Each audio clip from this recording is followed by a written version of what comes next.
जय हिंद सभी स्टूडेंट को।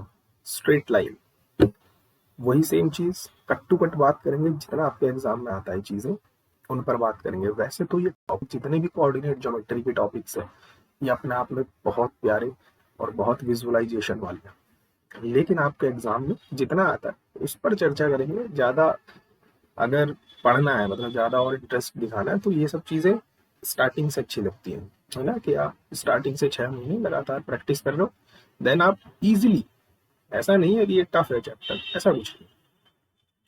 तो इस ब्रह्मांड में आप एक्स वाई प्लेन पे जितनी भी स्ट्रेट लाइन बना दो, जितनी भी, जो जहां इच्छा है आपकी, जिधर इच्छा है, किधर भी इच्छा है, उन सारी लाइनों की इक्वेशन इस टाइप की होती है। मतलब वो एक्स और वाई यानी किन्हीं भी दो वेरिएबल में लीनियर इक्वेशन होती है, याद रखेंगे।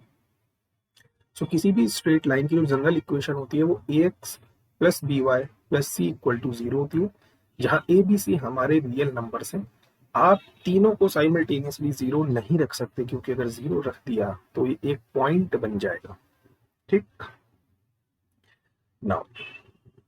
अब अगर आपके पास कोई भी एक स्ट्रेट लाइन है, सपोज आगे वाले टॉपिक पर बढ़ने से पहले, सपोज ये मेरे पास एक कोई भी स्ट्रेट लाइन है, तो कोई भी स्ट्रेट लाइन एक्स एक्सिस के साथ, एक्स एक्सिस की पॉजिटिव डायरेक्शन के साथ, या फिर इसको मैं बोलूं एंटी क्लॉकवाइज डायरेक्शन में, है ना, ये एंटी क्लॉकवाइज डायरेक्शन है। तो कोई भी स्ट्रेट लाइन एक्स एक्सिस की पॉजिटिव डायरेक्शन बोलूं या फिर एंटी क्लॉकवाइज सेंस में, कोई ना कोई एंगल जरूर बनाए, कोई ना कोई एंगल जरूर बनाएगी। और इसी एंगल का जो tan रेशो होता है उसी को बोला जाता है slope of a straight line. Slope बोलो या ग्रेडियंट बोलो, है ना, जो आपकी इच्छा है आप वो बोलो। हमने क्या कहा, कोई भी स्ट्रेट लाइन एक्स एक्सिस की पॉजिटिव डायरेक्शन या फिर एंटी क्लॉकवाइज सेंस में जितना भी एंगल बनाएगी उसका tan रेशो को हम स्लोप बोलेंगे, और इसी tan रेशो को हम m से भी डिनोट करते हैं। याद रखेंगे, हम एक एक छोटी छोटी चीज याद रखेंगे। तो नेक्स्ट हमारे पास यही है, व्हाट इज स्लोप। अब किसी भी लाइन पर अगर आपको दो पॉइंट देखने के लिए मिल जाते हैं, सपोज ये मेरे पास एक लाइन है और सपोज मेरे पास एक पॉइंट यहाँ है या एक पॉइंट, कहीं भी दो पॉइंट अगर आपको एक स्ट्रेट लाइन में दिख गए, तो उस लाइन के स्लोप को आप इजीली कैलकुलेट कर सकते हो y2 minus y1 upon x2 minus x1। अगर इस पॉइंट के कोऑर्डिनेट मेरे x1 y1 है और इस पॉइंट के कोऑर्डिनेट मेरे x2 y2 है, तो इसका जो स्लोप होगा, ये जो थीटा, ये जो tan थीटा आएगा, इसी tan थीटा को m भी कहते हैं। इसकी वैल्यू कितनी आएगी, y2 minus y1 upon x2 minus x1। बहुत इंपॉर्टेंट है, बहुत जगह रोल प्ले करेगा स्लोप। क्लियर। सो इस पर बेस्ड एक क्वेश्चन करते हैं। क्वेश्चन ये कह रहा है the inclination of a straight line passing through the point, इससे पास हो रहा है। देखो क्वेश्चन को समझना बहुत इंपॉर्टेंट है। क्या कह रहा है, इंक्लिनेशन मतलब एंगल जो बन रही है, कौन बना रहा है, एक स्ट्रेट लाइन बना रही है। कहां से होकर जाती है, -3,6 से जा रही है। एंड और the mid point of the line joining this and this with x axis. क्या कहानी है, कहानी समझाता हूं मैं। ये मेरे पास एक्सिस हो गई एक्स और वाई, ठीक। कोई भी हम ये बी पॉइंट 4,-5 कहां पर होगा, एक्स एक्सिस पे 4, वाई एक्सिस पे -5। ये मेरा बी पॉइंट है 4,-5। ये सी पॉइंट कहाँ होगा, -2,9, यहाँ -2 और 9 होगा यहाँ पर, नहीं 9 होगा यहाँ पर कहीं पर, है ना, ऊपर। ये मेरे पास सी पॉइंट है -2,9, ठीक। तो एक स्ट्रेट लाइन हम ड्रॉ कर लेते हैं यहां से लेकर के यहां तक। ये एक स्ट्रेट लाइन है, ठीक है। ये मेरे पास एक स्ट्रेट लाइन होगी। इसका जो मिड पॉइंट होगा, ये मिड पॉइंट, एक तो ये मिड पॉइंट हो गया, है ना, और एक पॉइंट हो गया -3,6, यानी एक्स एक्सिस पर -3 और वाई एक्सिस पर 6, सपोज यहां पर कहीं पर होगा, है ना। ये मेरा ए पॉइंट है -3,6। तो क्वेश्चन ये कह रहा है कि आपको इस स्ट्रेट लाइन की इक्वेशन निकालनी है। ये जो स्ट्रेट लाइन है ये कुछ इस टाइप से होकर जाएगी, ऐसे, ये क्लियर है। अब क्वेश्चन समझो, आपको इंक्लिनेशन फाइंड आउट करना है। इंक्लिनेशन किस लाइन का इंक्लिनेशन? इस लाइन का इंक्लिनेशन जो इस पॉइंट से होकर जा रहा है और इन दोनों के मिड पॉइंट से होकर जा रहा है, इसका इंक्लिनेशन यहां पर कहीं पर बनेगा थीटा। तो मुझे अगर किसी भी स्ट्रेट लाइन का इंक्लिनेशन चाहिए तो मुझे उसके लिए 2 पॉइंट चाहिए। उसके लिए एक पॉइंट तो मेरे पास गिवन है और एक पॉइंट मेरे पास ये है। ये पॉइंट क्या है? ये पॉइंट इस वाली स्ट्रेट लाइन का मिड पॉइंट है। So what is this point? अगर मैं इस पॉइंट को डी बोलूं तो इस पॉइंट के कोऑर्डिनेट क्या होंगे? मिड पॉइंट फॉर्मूला 4 - 2 अपॉन 2 मतलब 1 और 9 - 5 4 अपॉन 2 2। तो मैं स्लोप इजिली निकाल सकता हूँ। व्हाट इज स्लोप ऑफ, इस लाइन को नाम दे देता हूँ P, AP. So what is slope of AP? Slope of AP equals to, आप इसको x1 y1 ले लो, इसको x2 y2 ले लो। सो y2 minus y1 upon x2 minus x1, है ना, माइनस माइनस प्लस हो जाएगा। सो वी हैव -4 अपॉन 4, सो -1। ये -1 किसकी वैल्यू है? m की। इसी m को हम क्या कहते हैं? tan theta. तो tan में -1 किसकी वैल्यू होती है? 135 की। क्लियर है। तो क्वेश्चन की डिमांड क्या है, हमें वो पकड़नी है। ठीक,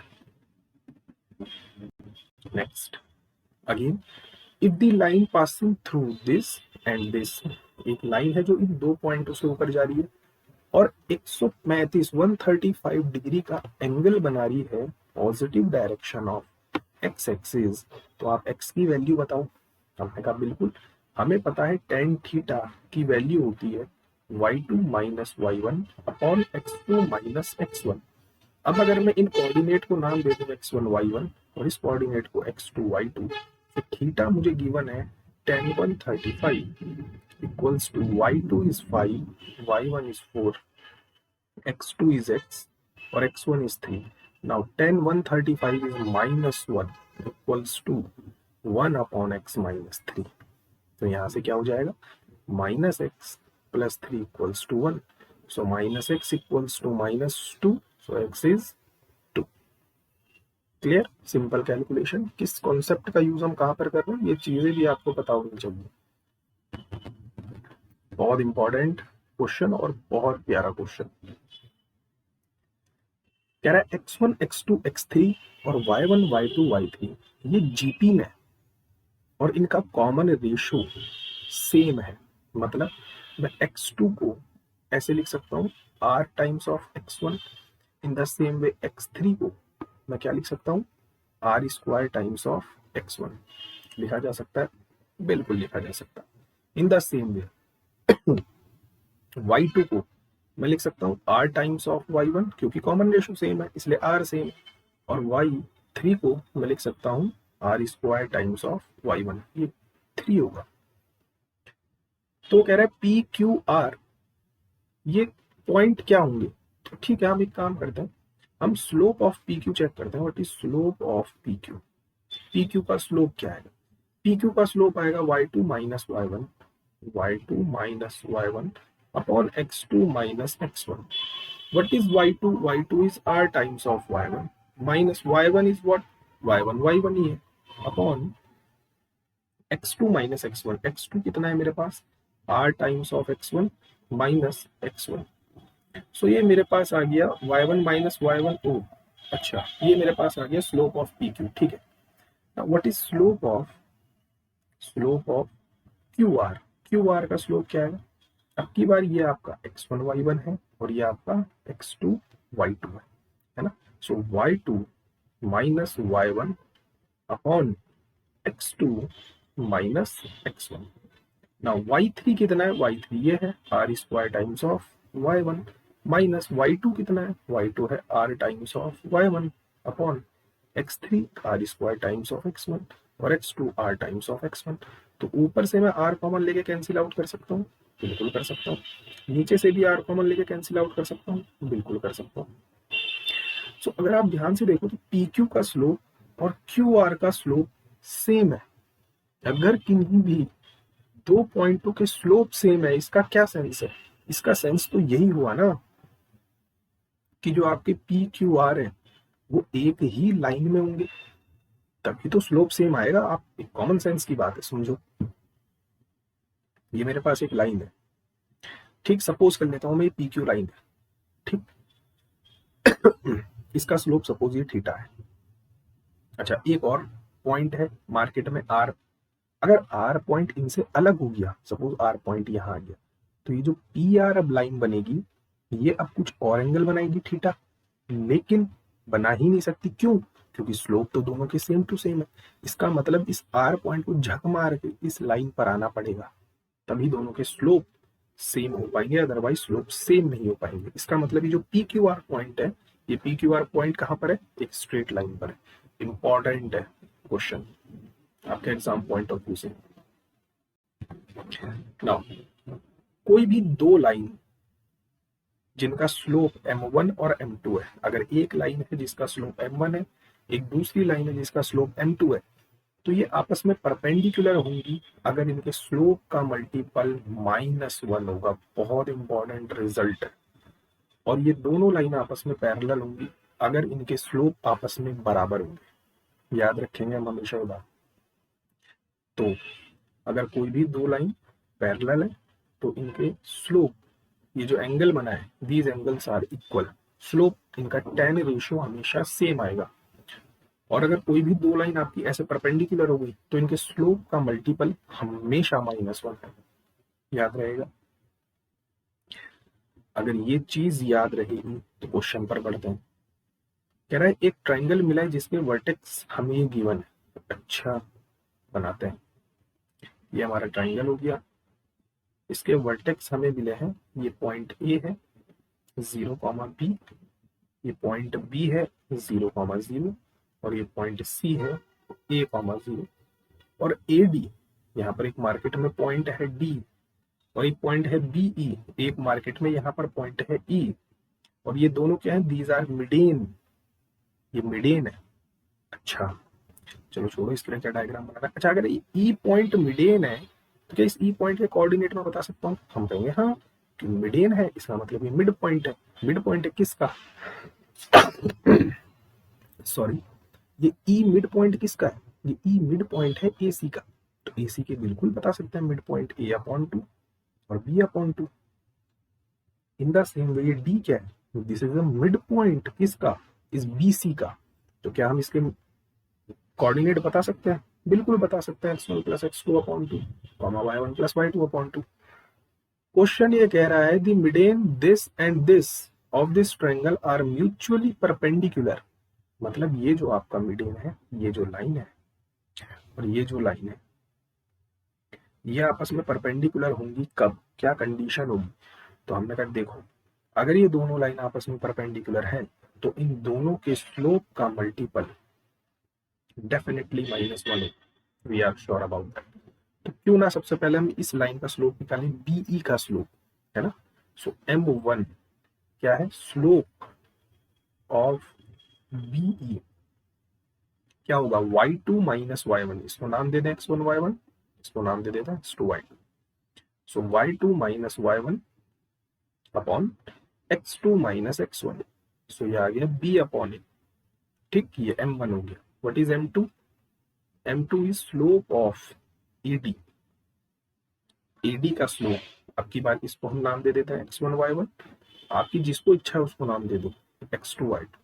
सो y2 - y1 upon x2 minus, so sorry, y2 - y1 upon x2 - x1, this we have -a/2। So ये आ गया माइनस का 2b/a। m1 मिल गया, m2 मिल गया, इन दोनों की वैल्यू उठाकर रख दो। सो b/a इंटू माइनस का 2b/a इक्वल -1। क्लियर है? सो यहाँ से माइनस से minus cancel out, so 2b² equal to a²। तो ये दोनों मिडेन आपस में परपेंडिकुलर होंगे कब? जब वो इस कंडीशन को सेटिस्फाई करेंगे, अदरवाइज नहीं। ठीक,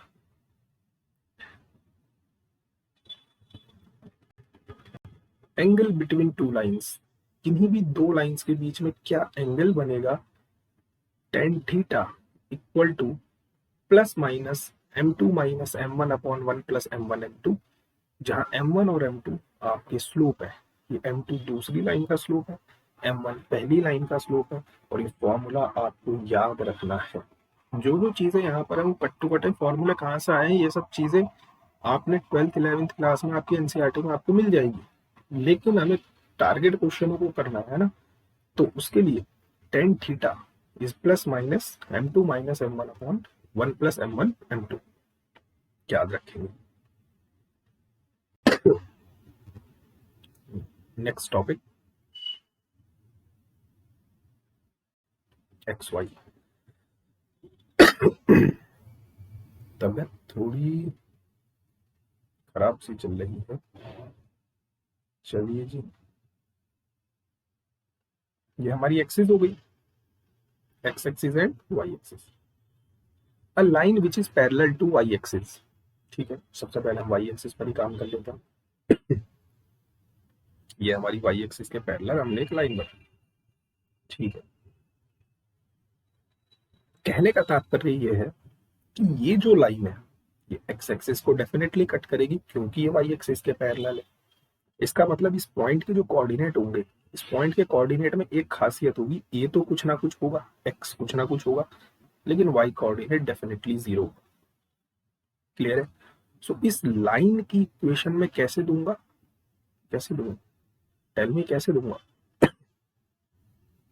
x इक्वल टू ए, है ना, क्योंकि y कोऑर्डिनेट तो 0 है, केवल x कोऑर्डिनेट ही a है। जैसे अगर ये a थोड़ी देर के लिए 1 होता तो इस पूरी लाइन में यहाँ पर भी x की वैल्यू 1 होती, यहाँ पर भी x की वैल्यू 1 होती, यहाँ पर भी x की वैल्यू 1, बस y कोऑर्डिनेट ही तो चेंज हो रहा है, लेकिन x तो पूरी लाइन में फिक्स है।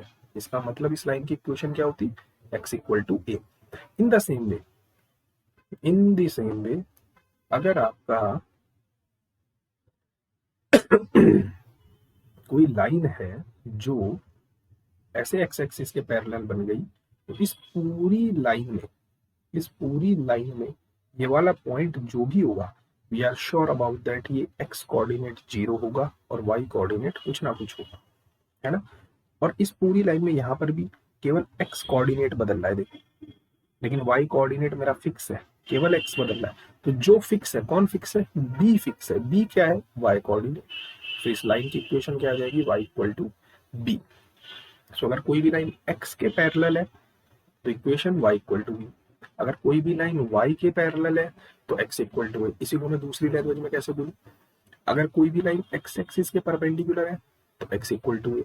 अगर कोई भी लाइन y एक्सिस के परपेंडिकुलर है तो y इक्वल टू b। ठीक,